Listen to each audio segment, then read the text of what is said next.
कि ये स्टेट के द्वारा दिया गया अपराधियों के लिए है रिफॉर्मेटिव तरीका, लेकिन ये रिवार्ड के तरीके से परिलक्षित होता है। बिल्कुल बिल्कुल, ये स्टेट द्वारा अभी जैसे अभी पंजाब की बात करूं, पंजाब ने एक सेक्स के लिए जगह बना दी थी कि जो प्रिजनर जिनको मिलने वाली उनकी वाइफ वगैरह है तो सेक्स की अर्ज होती है, उन्होंने कहा वो सेक्स की अर्ज अगर दूर करनी है तो उनके लिए एक जगह बना दी थी कि आप यहाँ पे सेक्स कर सकते हैं।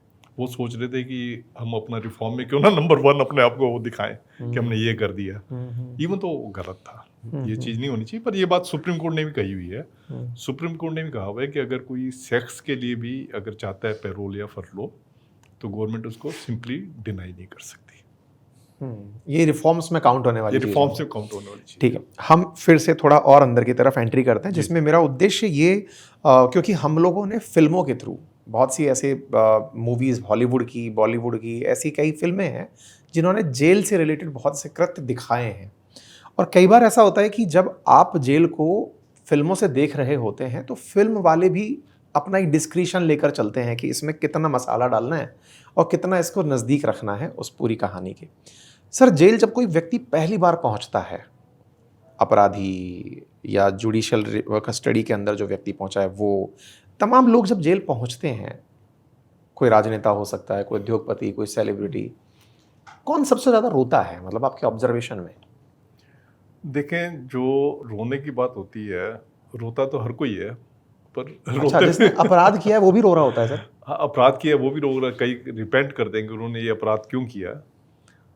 पर सबसे ज़्यादा जो तकलीफ होती है रोने को, अगर आप ये कह रहे हो कि सबसे ज़्यादा शोरगुल मचाता है, वो ये होते हैं जो रिच लोग होते हैं, पैसे वाले लोग होते हैं।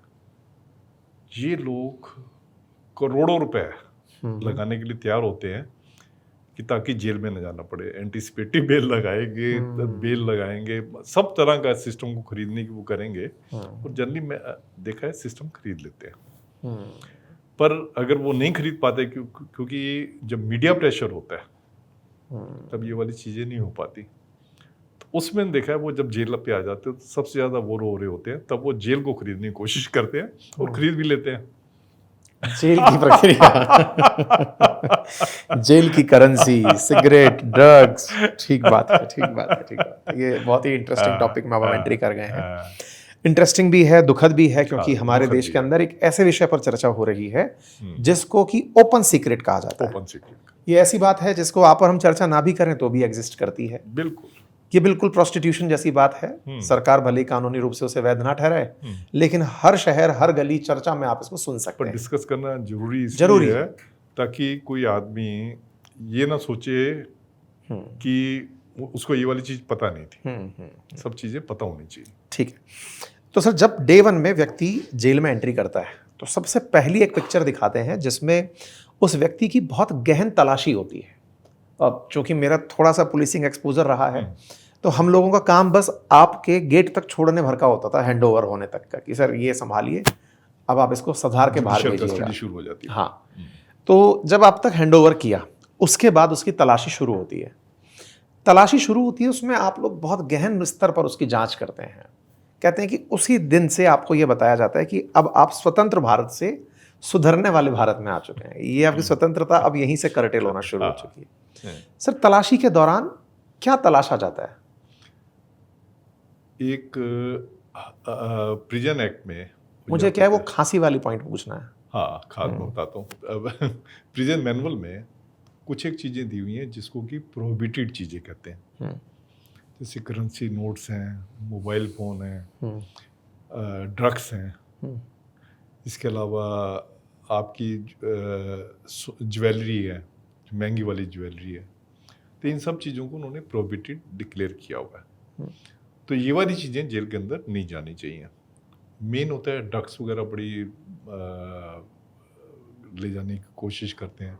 जो ड्रग पेडलर होते हैं उनको पता है कि जेल के अंदर जो है अगर इस चीज़ को हम सेल करेंगे तो काफ़ी हैप्टी जो है उनको इनकम हो सकती है।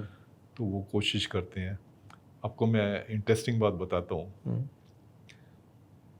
94 की बात है, जेलों में ना ड्रग्स वगैरह बहुत जा रही थी। तब ये स्मैक वगैरह जो है, हम्म, स्मैक वगैरह काफ़ी जारी थी 94 तब। ये नई नई स्मैक का वर्ड जो है हमने तो तब नया सुना था। उससे पहले हम ड्रग्स वगैरह, ओपियम वगैरह का तो हम सुनते थे, पर स्मैक वगैरह तब इतनी मार्केट में नहीं आई थी।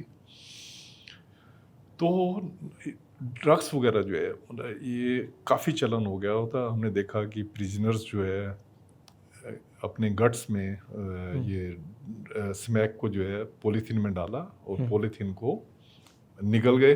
वहाँ पे आके जब जेल के अंदर आ गए, वोमिटिंग की, वो ड्रग्स बाहर आ गई, वो पॉलीथीन बाहर आ गया। एक दो बार हुआ था, वो फट गया था, वो बंदा मर गया था। ओहो, मतलब इतना भारी रिस्क लेके ये ड्रग्स वगैरह को जेल के अंदर लाते थे।